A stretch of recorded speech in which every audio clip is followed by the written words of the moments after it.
한국직업방송과 연합뉴스TV가 함께 만드는 취업 전문 뉴스, 투데이 고용플러스입니다. 과거 외환위기 때나 글로벌 금융위기 때 일본 금융기관들의 자금 회수가 큰 부담이 된 적이 있습니다. 이번에도 일본이 금융 쪽에서도 보복에 나설 가능성이 없지 않은데요. 최대 53조 원가량 됩니다만 큰 걱정은 없다는 게 당국의 판단입니다. 이순국 기자가 짚어봤습니다. 금융당국이 추산한 국내 일본계 자금은 최대 53조 원가량, 이 중 11조 원 정도가 제조, 도소매 업종에 흘러간 것으로 파악됐고, 은행과 카드사를 비롯한 여신 전문 금융사들이 20조 2천억 원 정도를 들여온 것으로 집계됐습니다. 당국은 금융권이 조달한 일본계 외화 차입금 흐름에 주목하고 있습니다. 아베 정권의 경제 보복이 금융 분야로 확대할 가능성에 대비하기 위해서입니다. 일본계 금융사들은 1997년 국제통화기금 IMF 외환위기 당시에도 한국으로 흘러간 자금을 회수해 상황을 악화시켰던 적이 있습니다. 물론 지금은 국내 금융사들의 신용 등급이 높아 일본이 자금을 회수하더라도 큰 부담은 없다는 게 금융권 안팎의 분석입니다. 한꺼번에 전부 다 빼지 않는 이상은 크게 걱정할 상태는 아닌 거로 보이는데, 혹시 그 얘기를 듣고서 다른 데서 빼는 게 아마 문제가 아닌가 생각이 드는. 또 아직까지 만기 연장 거부 등 특이 동향도 포착되지 않고 있습니다. 하지만 금융당국은 만일에 대비하는 차원에서 일본계 자금이 모두 빠져나가는 상황까지 가정해 대비책을 준비 중인 것으로 전해졌습니다. 정부는 만약 일본의 금융보복이 현실화하면 하반기 공급 예정인 10조 원 상당의 정책금융자금 등을 우선 활용하고 필요할 경우 추가 재원 확보에 나설 방침입니다. 연합뉴스TV 이승국입니다. 정부가 일본의 수출 규제에 맞서 전방위 통상 외교에 나섭니다. 유명희 산업통상자원부 통상교섭본부장은 23일 미국으로 향하고 세계무역기구 WTO에서는 우리의 입장을 설명합니다. 김지수 기자입니다. 유명희 산업부 통상교섭본부장이 미국 워싱턴 DC를 방문합니다. 유 본부장은 미국 정부와 의회의 주요 인사들을 만나 일본 수출 규제의 부당성을 설명할 계획입니다. 이를 통해 일본의 규제 철회를 압박할 수 있는 미국의 지지를 이끌어내겠다는 구상입니다. 정부 관계자는 유 본부장의 세부 일정은 조율 중으로 구체적인 접촉 대상은 아직 밝히기 어렵다고 전했습니다. 정부는 현지 시간 23일 스위스 제네바에서 열리는 WTO 일반 이사회에는 WTO 통상분쟁 대응 업무를 총괄하는 김승호 산업통상자원부 신통상질서전략실장을 수석 대표로 파견했습니다. 이사회에서는 일본 수출 규제 문제가 정식 의제로 다뤄집니다. 부당한 수출 규제임을 WTO 회원국들에게 알려 국제적 공감대를 이루겠다는 것이 정부의 계획입니다. 일본 측은 안보 논리를 내세우며 방어에 나설 것으로 예상됩니다. 일본 조치가 얼마나 위험하고 심각한 것인지 WTO 회원국이 잘 알 수 있게 정확하고 쉬운 표현으로 잘 전달하도록 하겠습니다. 일본이 전략물자 수출 우대 국가인 백색 국가에서 한국을 제외하는 방안에 대해 자국 내 의견을 수렴하는 것과 관련해 우리 정부는 부당성을 강조하는 차원에서 반박하는 내용의 의견서를 일본 측에 보낼 방침입니다. 일본의 추가 경제 보복 가능성이 커지는 가운데 삼성전자 등 대기업은 물론 협력사들도 일본 의존도가 큰 소재와 부품의 물량 확보에 나섰습니다. 연합뉴스TV 김지수입니다. 정부가 일본의 수출 규제와 관련된 기업에게 최장 3개월의 특별 연장 근로를 허용하기로 했습니다. 이번 사태를 사회적 재난에 준하는 사고로 본 겁니다. 백기련 기자의 보도입니다. 근로기준법상 한 주에 12시간 이상의 연장 근로는 노동자가 동의해도 허용되지 않습니다. 하지만 특별 연장 근로 업종으로 지정되면 12시간 이상 추가 근무가 가능합니다. 주로 자연재해와 사회적 재난 등을 수습하기 위한 집중노동이 필요한 경우 승인됐는데 정부가 일본 수출 규제 대응을 위해 이를 허용하기로 했습니다. 대상은 수출 규제 품목 국산화를 위한 연구개발 분야, 제3국 대체 조달 관련 테스트 연구 분야 노동자 등입니다. 기간은 최장 3개월이며 불가피한 경우 3개월 단위로 재신청을 받을 방침입니다. 이재갑 고용노동부 장관은 이번 사태를 사회적 재난에 준하는 것으로 본다며 정부는 우리 기업의 피해를 최소화하기 위해 가용 자원을 총동원할 것이라고 강조했습니다. 기업체에서 무슨 해달라고 요구를 해가지고 한 것은 아닙니다. 정부 내에서 여러 가지 국산화와 제3국의 대체 물질을 확보하기 위한 여러 가지 지원책을 논의를 하는 과정에서 이 분야에 대한 논의도 있었다라는 말씀을 드리겠습니다. 고용부는 산업통상자원부로부터 일본의 수출 규제 품목 R&D와 테스트 등을 하는 기업 명단을 받아 특별 연장 근로 인가 여부를 검토할 예정입니다. 만약 일본이 수출 규제를 확대할 경우 고용부는 특별 연장 근로 인가 범위 확대를 검토할 것이라고 밝혔습니다. 연합뉴스TV 백기련입니다. 공정거래위원회는 22일부터 추석 연휴 전날인 9월 11일까지 불공정 하도급 신고센터를 운영한다고 밝혔습니다. 전국 5개 권역에 10개소가 설치되는 신고센터는 추석 명절을 앞두고 자금 수요가 증가한 중소기업에 하도급 대금을 제때 지급하지 않은 경우 등을 중점 점검합니다. 공정위는 접수 사건을 추석 이전에 해결할 수 있도록 사업자의 자진 시정이나 당사자 간 합의를 유도할 계획입니다. 최근 인기를 끄는 음식 마라탕과 마라샹궈 등을 판매하는 음식점과 원료 공급업체의 위생 문제가 심각한 것으로 드러났습니다. 식품의약품안전처가 지난 6월부터 한 달간 마라탕 음식점 49곳과 원료 공급업체 14곳의 위생을 점검한 결과 음식점은 23곳, 원료 공급업체는 점검 대상 전부가 식품위생법을 위반했습니다. 이 중 6곳은 신고 없이 영업했고 13곳은 신고하지 않은 수입 원료 등을 사용했습니다.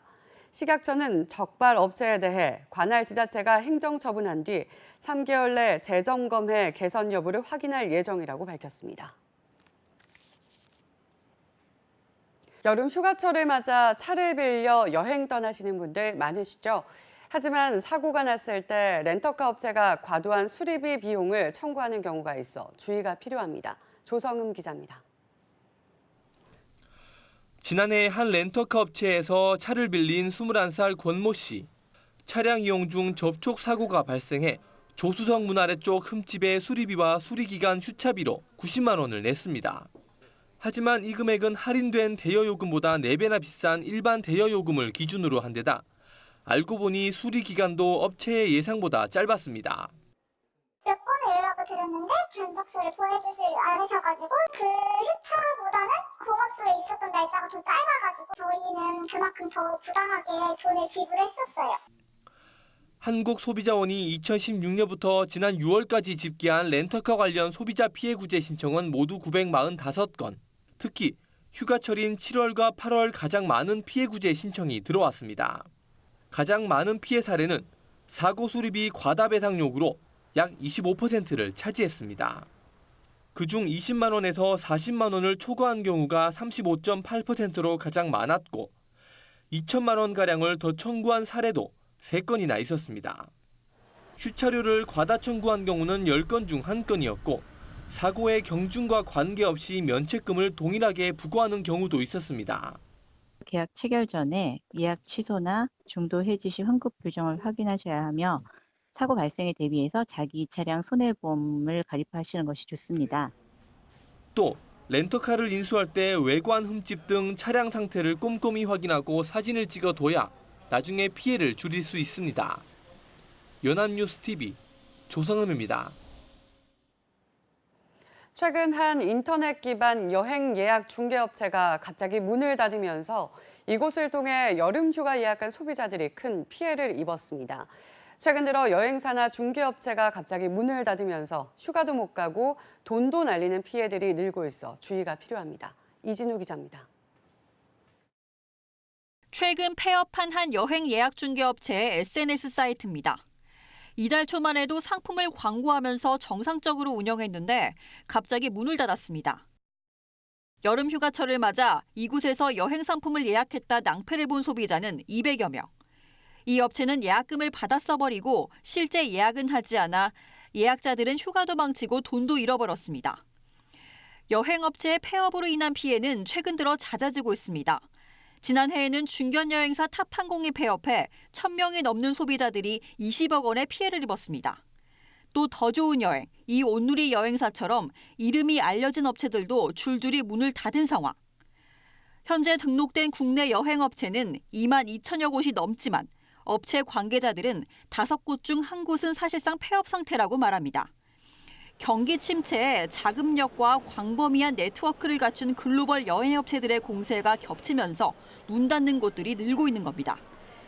지난해 정부가 여행업 등록 자본금을 절반으로 줄여주면서 영세업체들이 우후죽순으로 생긴 탓에 경쟁은 더 격심해졌는데 자본금이 너무 적어서 피해 대응도 어렵습니다. 고객 돈으로 이것이 모든 것이 움직이거든요. 되돌려받기식으로 이 여행 상품을 운영하다 보니까 그 치열한 경쟁 속에서 살아남지 못하고 영세업체들의 과당 경쟁으로 애꿎은 소비자들이 피해를 보지 않도록 보호장치가 필요하다는 지적이 나옵니다. 연합뉴스TV 이진우입니다. 22일은 1년 중 가장 더위가 심하다고 알려진 삼복 가운데 하나인 중복이었습니다. 찜통 더위가 덮치면서 얼음 공장 노동자들도 구슬땀을 흘리고 있는데요. 현장의 분주한 모습을 정인용 기자가 담아왔습니다. 24시간 풀가동에 들어간 빙실 안에 얼음들이 규격에 맞게 차곡차곡 줄지어 있습니다. 영하 7, 8도의 소금물 수조에 물을 넣고 48시간 동안 제빙 작업을 거치면 대형 얼음 하나가 뚝딱 만들어지는 얼음 공장입니다.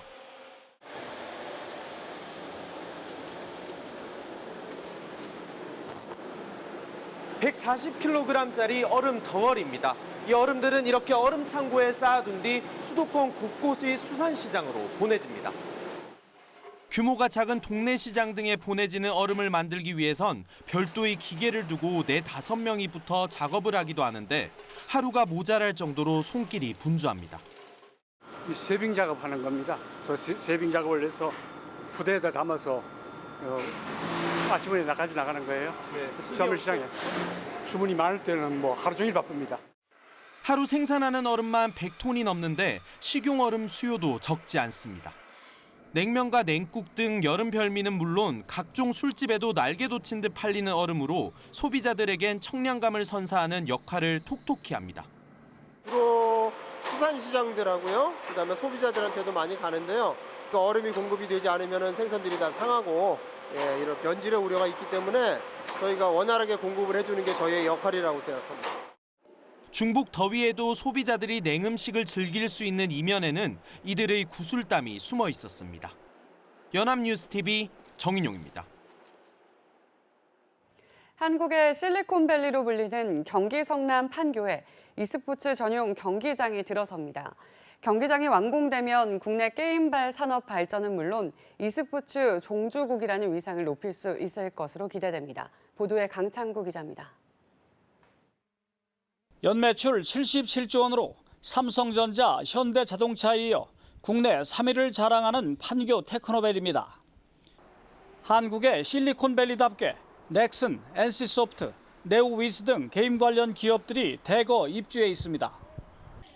가상현실, 증강현실이 더해져 게임 산업에 대한 관심이 더욱 커지고 있는 가운데 경기도는 판교에 e스포츠 전용 경기장을 건설하기로 했습니다.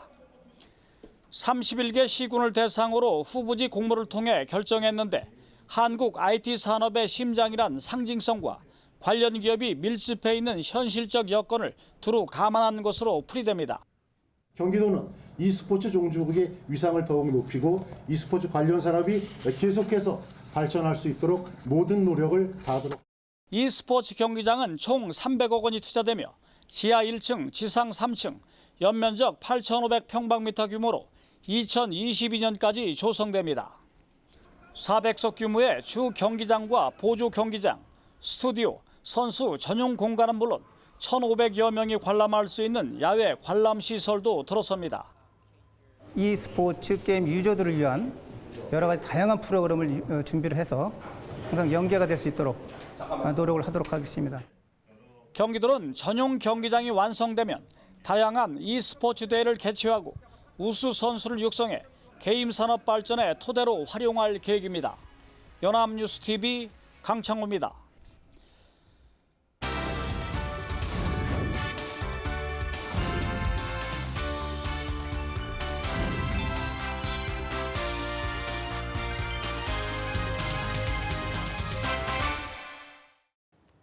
사회적으로 핫한 이슈를 키워드로 알아보는 핫키워드 시간입니다. 안치홍 아나운서 안녕하세요. 안녕하세요. 핫키워드 시간입니다. 지난 시간 청년층의 열악한 취업 현실에 대해 이야기했었는데요. 그렇다면 상반기 취업 성적은 어땠을까요? 핫키워드에서 살펴봅니다. 어제 청년들이 첫 직장을 잡는 데까지 걸리는 기간이 계속 늘어나는 것으로 나타났잖아요. 그래서인지 이번 상반기 취업도 결코 녹록지 않았을 것 같은데 실제로는 어땠나요? 네, 취업 포털 잡코리아와 알바몬이 올해 상반기 대졸 신입 구직자 2,006명을 대상으로 취업 성공률 현황에 대해 조사한 결과 응답자 중 37.7%만이 합격을 원했던 기업에 최종 합격 통보를 받은 것으로 조사됐는데요. 나머지 62.3%는 단 한 곳도 입사 합격 통보를 받지 못한 것으로 조사됐습니다. 특히 대학 소재지별로 살펴보면 서울 경기 지역 대학 출신 구직자들의 취업 성공률은 41.3%였는데요. 반면 지방 소재 대학을 나온 구직자의 성공률은 33.8%로 수도권 내 대학 출신의 취업 성공률이 7.5%포인트 높은 것으로 나타나 여전히 학벌이 취업에 중요한 영향을 차지하는 것으로 조사됐습니다. 그렇다면 합격 통보를 받은 취업 준비생은 합격한 기업에 큰 만족을 보이고 있었나요? 네, 원하는 기업에 합격했지만 입사 합격 통보를 받은 기업에 대한 만족도를 묻는 질문엔 불과 34.2%만이 만족한다고 응답했는데요. 30%는 만족하지 않지만 출근하고 있거나 또는 출근할 예정이라고 응답했습니다. 반면 35.8%는 여전히 다른 기업으로 구직 활동을 계속하고 있는 것으로 조사됐습니다.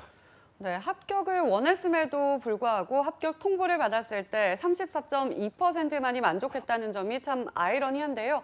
그만큼 취업의 현실이 녹록지 않아 합격을 원했지만 원하는 회사는 따로 있었던 게 아닐까 싶습니다. 네, 그렇습니다. 그런데 비슷한 현상은 채용을 하는 기업에서도 나타났습니다. 취업 포털 사람인이 최근 기업 771곳을 대상으로 실시한 설문조사 결과 상반기에 채용을 진행했다는 692개사 가운데 71%는 계획한 인원을 채용하지 못했다고 답변한 것으로 나타났습니다. 참고로 이 수치는 2년 전인 지난 2017년과 비교했을 때보다 11.6%포인트 높아진 수치라고 합니다. 구직자들은 취업 성공률이 41%밖에 안 된다고 답했는데 어떻게 기업에서는 이 계획된 인원을 못 채웠다고 이야기를 한 건가요? 네, 이 채용 실패의 이유를 묻자 가장 큰 이유는 적합한 인재가 없어서라고 이야기한 건데요. 복수 응답으로 67.2%의 응답률을 보였습니다. 또 33.8%는 지원자가 너무 적어서라고 응답했고 29.1%는 묻지마 지원자가 너무 많아서라고 답했는데요. 또 20.6%는 합격자가 입사를 포기해서 16.9%는 입사 직원이 조기 퇴사를 해서라고 응답했습니다. 네, 기업 입장에서도 지원자는 많은데 정작 원하는 인재는 많지 않았다는 거군요. 그렇다면 당초 목표했던 것보다 채용 인원이 줄었던 건가요? 네, 그렇습니다. 이들 기업이 올 상반기에 채용한 인원은 당초 계획의 35.1%에 불과했던 것으로 집계됐는데요. 뿐만 아니라 당초 계획의 10% 미만으로 채용했다는 기업이 34.4%로 가장 많은 비율을 차지했습니다. 채용 인원이 상당히 적었던 거네요. 그렇다면 기업 입장에서도 일할 수 있는 직원이 적어서 고충이 클 것 같은데요. 네, 하지만 응답 기업의 67.6%는 평소에도 구인난을 겪는다고 응답해 이처럼 인재가 부족한 상황이 특별한 것이 아닌 것으로 조사됐는데요. 하지만 이 가운데 절반가량인 48.6%는 구인난이 예년보다 심해졌다고 밝혀 원하는 인재의 부재가 더 큰 것으로 나타났습니다. 그런데 이렇게 구인난을 겪는 이유가 참 안타까웠는데요. 이유를 살펴보니 복수응답으로 46.8%가 회사 규모가 작아서라고 응답한 겁니다. 또 39.2%는 회사 인지도가 낮아서라고 응답했고 36.1%는 연봉이 낮아서라고 응답해 상대적으로 인지도 낮고 작은 규모의 회사에서 보다 구인난을 겪는 것으로 조사됐습니다. 네, 구직자들은 취업이 힘들다고 이야기하는데 정작 기업들은 인재가 없어서 힘들다고 이야기합니다. 그만큼 취업 시장의 온도차가 크다는 건데요.